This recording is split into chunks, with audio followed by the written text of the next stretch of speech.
नमस्कार दोस्तों, मैं सौरभ अग्निहोत्री। स्वागत है आप सभी का। पिछली क्लासेस जो हमने ली थी, तो मैंने आपको कुछ महत्वपूर्ण टॉपिक के बारे में बताया था। आशा करता हूँ वो सारे टॉपिक आपके क्लियर हुए होंगे। ठीक है, आज हम परिसीमन आयोग के बारे में देखते हैं। तो शुरुआत करते हैं कि भारत की लोकतांत्रिक व्यवस्था पूरी दुनिया में अपना स्थान रखती है कि कैसे वहाँ इतनी बड़ी जनसंख्या में तरह तरह के रहन सहन वाले लोग अपना जीवन यापन करते हैं तथा यहाँ हर प्रांत की अपनी अलग खूबसूरती है। यहाँ रंग बिरंगे देश में आबादी लगातार बढ़ती ही जा रही है तथा बढ़ती जनसंख्या के कारण हर राज्य, हर गांव, हर शहर का गणित भी पलायन के कारण बदलता हुआ दिखाई देता है, जिससे जनसंख्या की अनिश्चितता भी दिखाई देती है।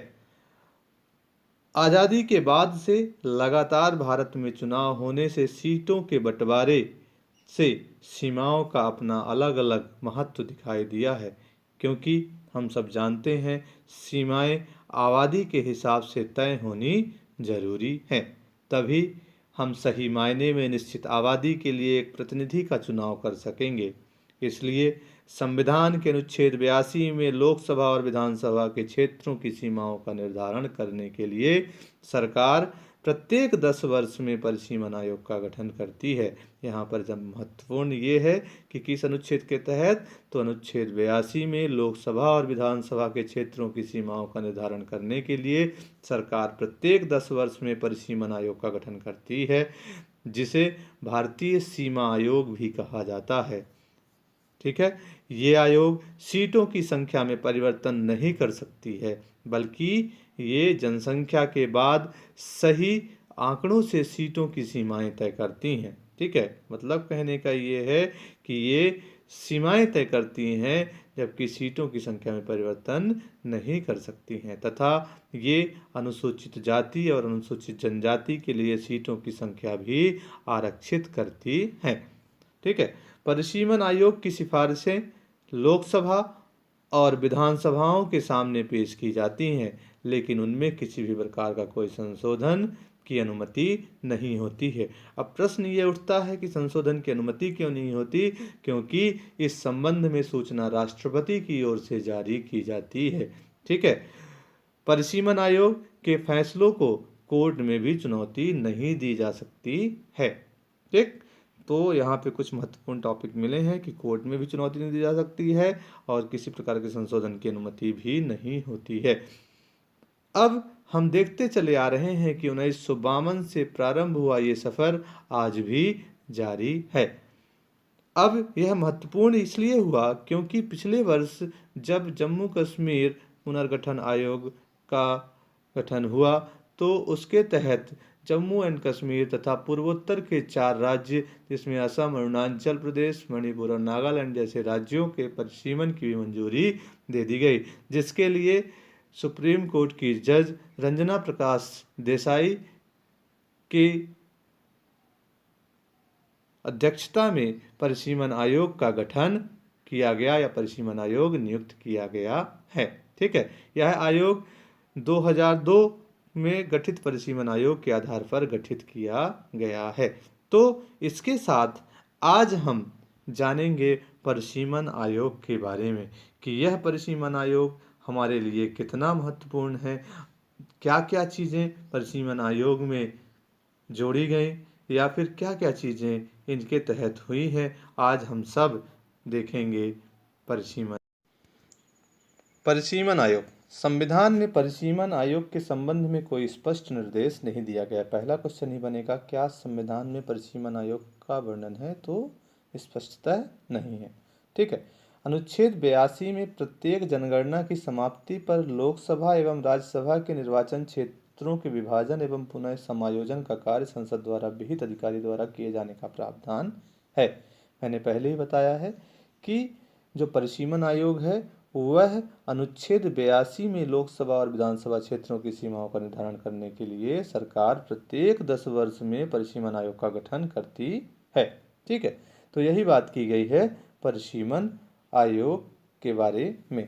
ठीक, वहीं 42वें संविधान संशोधन अधिनियम द्वारा संविधान के अनुच्छेद 82 में संशोधन कर परिसीमन पर वर्ष 2000 तक के लिए रोक लगा दी गई थी।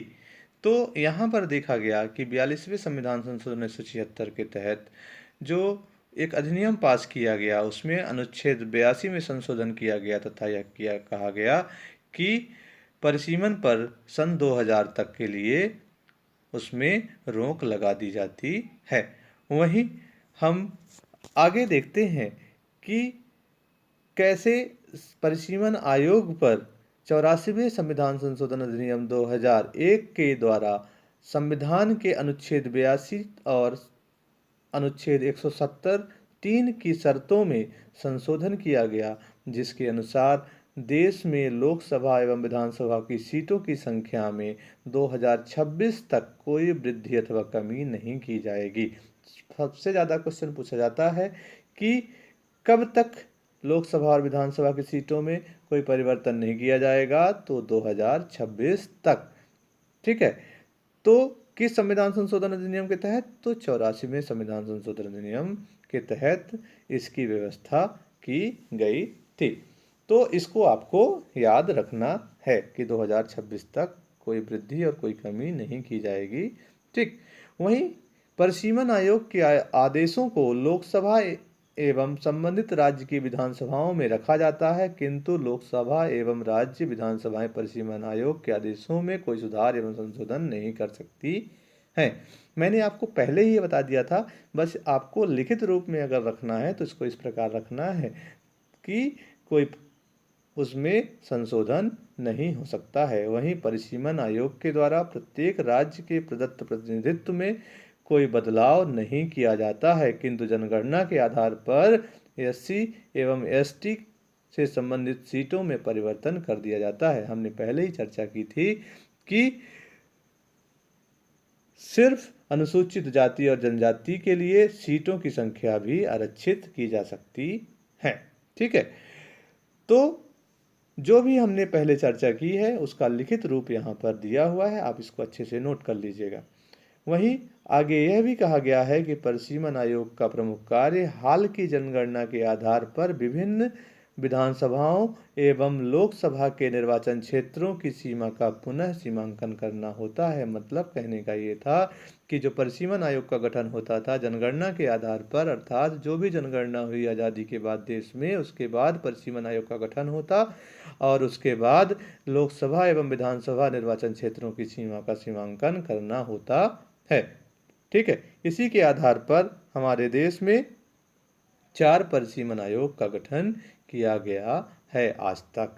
ठीक, यहाँ पर यह भी लिखा है कि परिसीमन आयोग के आदेशों को किसी न्यायालय में चुनौती नहीं दी जा सकती है। इसके बारे में हमने चर्चा पहले ही कर ली थी कि इसके आदेशों को किसी भी न्यायालय में चुनौती नहीं दी जा सकती है। वहीं परिसीमन आयोग में देश के मुख्य निर्वाचन आयुक्त सहित सभी राज्य व केंद्र शासित प्रदेशों के निर्वाचन आयुक्त इस आयोग के सदस्य होते हैं। क्वेश्चन आता है कि परिसीमन आयोग में कौन सदस्य होते हैं, कौन अध्यक्ष होता है, इस तरह के अगर प्रश्न आपसे पूछे जाएंगे तो आपको याद रखना है कि परिसीमन आयोग में देश के मुख्य निर्वाचन आयुक्त सहित सभी राज्य के व केंद्र शासित प्रदेशों के निर्वाचन आयुक्त इस आयोग के सदस्य होते हैं। ठीक, तो यहाँ तक हमने आपको बहुत ही महत्वपूर्ण टॉपिक के बारे में चर्चा की है। अब हम बताएंगे कि कितने परिसीमन आयोग गठित किए जा चुके हैं। कभी कभी कुछ फ्लक्चुएशन दिखाई देता है, तो अगर बीच में अगर कभी ऐसा लिखे कि परिसीमन आयोग 1962 की जगह 1963 लिखा मिले, 1972 की जगह 73 लिखा मिले, कभी कहीं मिलता है, तो ध्यान रखना है आपको कि एक्ट जो है हमारे परिसीमन आयोग के जो एक्ट आए 1952, 1962, 1972 और 2002 में आए हैं। ठीक है, उन्हीं के आधार पर परिसीमन आयोग हमारे 4 बार गठित हुए हैं, जिसमें 1952, 62, 73 और 2002। ठीक, तो इनको आपको अच्छे से याद रखना है, क्योंकि जनगणना के बाद ही, जैसे 51 में जनगणना हुई, 61 में हुई, 71 में हुई। ठीक है, बीच में 2 बार इसलिए नहीं हुआ क्योंकि वहाँ पर लिख दिया गया था कि 2000 तक कोई भी संशोधन नहीं होगा। ठीक, उसके बाद अब प्रश्न ये आएगा कि सन 2002 में जो परिसीमन आयोग गठित हुआ वो किसकी अध्यक्षता में गठित हुआ है? तो 12 जुलाई 2002 को न्यायमूर्ति कुलदीप सिंह की अध्यक्षता में इसका गठन किया गया। ठीक है। वह इस आयोग की सिफारिशों को केंद्रीय मंत्रिमंडल ने 10 जनवरी 2008 को मंजूरी प्रदान की थी। ठीक है। तो नए परिसीमन से लोकसभा में आरक्षित सीटों की संख्या बढ़ गई तथा जो ये नया परिसीमन किया गया, हमने अभी बताया कि जनगणना के आधार पर किया जाता है, तो यह परिसीमन 2001 की जनगणना के आधार पर किया गया था। तो यहाँ पर प्रश्न क्या क्या बनेंगे कि जब 2002 का परिसीमन आयोग गठित किया गया तो कब गठित किया? तो 12 जुलाई 2002 को। अध्यक्ष कौन था? तो कुलदीप सिंह, न्यायमूर्ति कुलदीप सिंह इसके अध्यक्ष थे तथा इसने मंजूरी कब प्रदान की, अर्थात केंद्रीय मंत्रिमंडल ने मंजूरी कब प्रदान की? तो 10 जनवरी 2008 को केंद्रीय मंत्रिमंडल ने मंजूरी प्रदान की तथा नए परिसीमन में आरक्षित सीटों की संख्या कितनी बढ़ी, अर्थात अनुसूचित जाति की संख्या कितनी हो गई और वहीं अनुसूचित जनजाति की संख्या कितनी हो गई लोकसभा में। तथा यह भी पूछा जाएगा कि किस जनगणना के आधार पर नए परिसीमन का गठन किया गया। तो आपको बताना है कि नए परिसीमन का गठन 2001 की जनगणना के आधार पर किया गया। ठीक। नए परिसीमन के बाद आरक्षित सीटों में जहां अनुसूचित जाति की अब 84 सीट लोकसभा में आरक्षित है, वहीं पहले 79 थी। तो यहाँ पर एक प्रश्न एक बार पीएससी में पूछा जा चुका है कि अनुसूचित जाति की लोकसभा में कितनी सीट आरक्षित हैं? तो आपको वर्तमान में याद रखना है 84 हैं। वहीं अगर क्वेश्चन पूछे कि अनुसूचित जनजाति की लोकसभा में आरक्षित सीट कितनी है वर्तमान में नए परिसीमन के बाद, तो 47 है। पहले कितनी थी? तो 41 थी। अर्थात यहाँ पर हमने देखा कि अनुसूचित जाति और जनजाति की आरक्षित सीट कितनी है और अनारक्षित सीटों की संख्या 412 है। वहीं दोनों मिला दिया जाए अनुसूचित जाति और जनजाति की तो 131 सीट यहाँ पर आपकी आरक्षित हैं।